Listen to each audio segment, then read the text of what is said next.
Ya, saya ulangi. Pertanyaannya adalah, kalau seandainya kita berziarah kubur, bolehkah kita berdoa untuk orang yang dikubur? Ya, maka jawabannya, tata cara berziarah kubur telah dicontohkan oleh Rasulullah SAW dan juga diikuti oleh para sahabatnya. Coba lihat, perhatikan sebuah hadis Rasulullah SAW, kuntu nahaitukum an ziyaratil qubur fazuruha. Sesungguhnya aku dulu melarang kalian untuk berziarah kubur, maka ziarahilah sekarang. Jadi berziarah kubur tidak terlarang dalam agama Islam, bahkan merupakan sunnah Rasulullah SAW. Barang siapa yang mengingkari berziarah kubur, maka dia sudah mengingkari sunnah Rasulullah SAW. Siapa yang mengingkari sunnah Rasulullah SAW, maka dia sudah keluar dari ajaran Rasulullah SAW.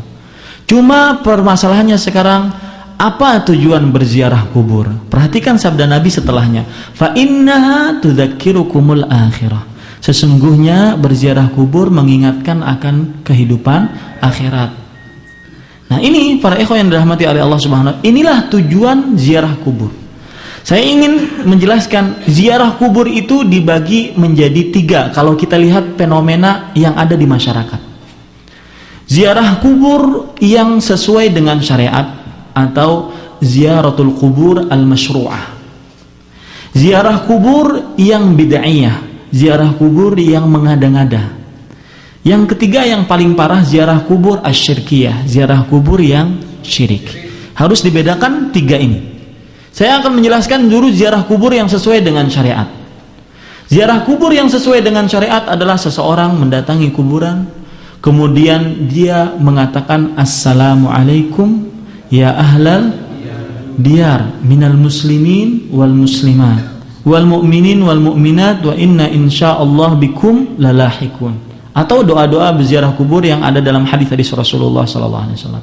Kemudian dia boleh mendoakan untuk, perhatikan perkataan saya, untuk orang yang dikubur.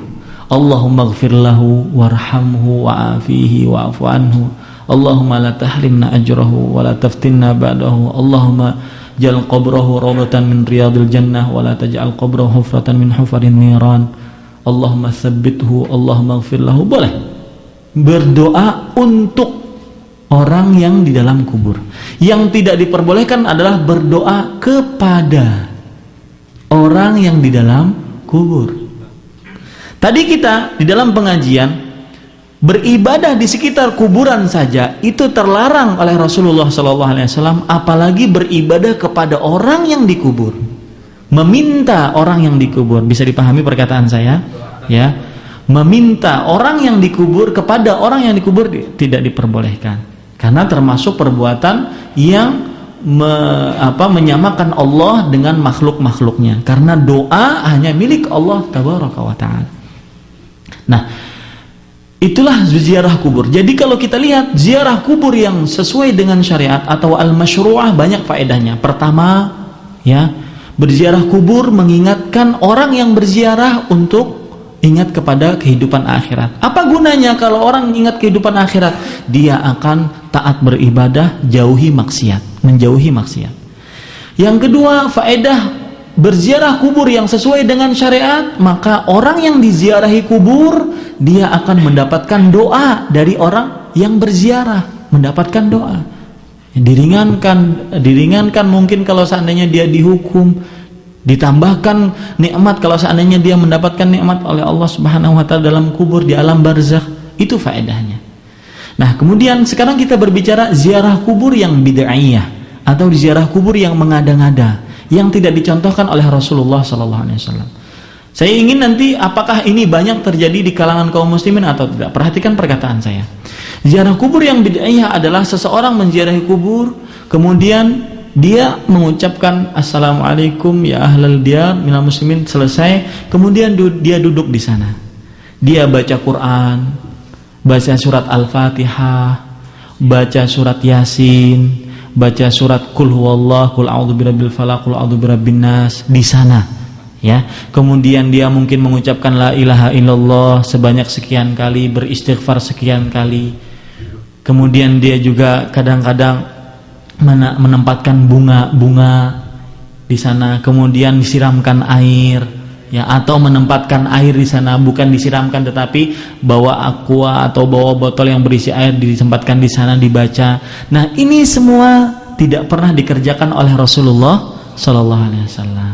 Kalau seandainya kita tidak pernah dikerjakan oleh Rasulullah Sallallahu Alaihi Wasallam, saya pribadi tidak berani menganjurkan kepada kaum muslimin untuk melakukan ini, karena nanti saya di hadapan Rasulullah SAW akan ditanya, kamu wahai Ahmad Zainuddin, siapa yang nyuruh kamu seperti ini? Kenapa kamu memerintahkan orang untuk melakukan seperti ini? Saya kan tidak merintahkan. Kalau itu baik, pasti akan dikerjakan oleh Rasulullah SAW dan para sahabatnya, tetapi tidak pernah dikerjakan oleh para sahabatnya. Dan alhamdulillah kita belum mendapatkan riwayatnya bahwasanya Rasulullah SAW kalau menziarahi kubur, misalkan beliau sering berziarah kuburan Baqi, beliau pernah berziarah kuburan syuhada Uhud, ya, beliau tidak pernah duduk di sana lama kemudian baca zikir, baca doa, kemudian baca ayat Al-Quran atau surat-surat tertentu, itu tidak pernah. Para sahabat juga radhiyallahu anhum, setelah Nabi meninggal tidak pernah mereka datangi kuburan Rasul, mereka sama-sama di sana baca Quran, sama-sama mengelilingi kuburan Rasul, nggak pernah. Kalau mereka berdua tidak pernah mengerjakan, Nabi dan para sahabatnya, lalu kita mau mengikuti siapa kalau seandainya kita diperintahkan untuk mengerjakan seperti itu? Kan tidak ada contohnya dari Rasulullah SAW. Sedangkan konsekuensi asyhadu anna Muhammadan Rasulullah, konsekuensinya adalah alla yu'badallahu illa bima syara'. Tidak boleh beribadah kecuali kepada Allah kecuali dengan apa yang dituntun oleh Rasulullah sallallahu alaihi wasallam. Tidak ada tuntunannya dari Rasulullah sallallahu alaihi wasallam. Nah, ini salah satu ziarah kubur yang disebut dengan ziarah kubur bid'ahiyah. Antum harus bedakan. Jangan nanti datang-datang ke kampung masing-masing syirik, keluar agama Islam. Enggak, lihat dulu apa berziarah kuburnya. Ya, hati-hati.